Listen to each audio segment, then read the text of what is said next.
Hello বন্ধুরা, চলে এলাম তোমাদের মাঝে একটা মিনি ব্লগ নিয়ে। হোলি তোমাদের কেমন কাটলো অবশ্যই কমেন্ট করে জানাবে। তো প্রথমেই আমার বর আমাকে রং মাখিয়ে দিয়েছে, তারপরে এই যে আমার শরীর ফাদারকে একটু রং মাখিয়ে দিলাম। রং মাখিয়ে দিয়ে আমরা বাপের বাড়ির দিকে চলে এলাম। তো আসার পথে রাশিকে দেখলাম, টানতে টানতে নিয়ে আসলাম।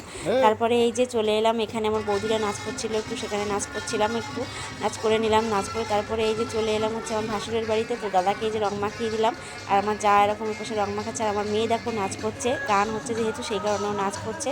আর তারপরে দেখো আমরা রং নিয়ে বেরিয়েছি। এবার হচ্ছে আমার বাবার বাড়ির দিকে যাচ্ছি সবাই। তো বাবার বাড়ি যাওয়ার পথে একটা কাকুর সাথে দেখা হয়ে গেলো, কাকুকে রং মাখালাম, আমার মেয়েও রং মাখালো।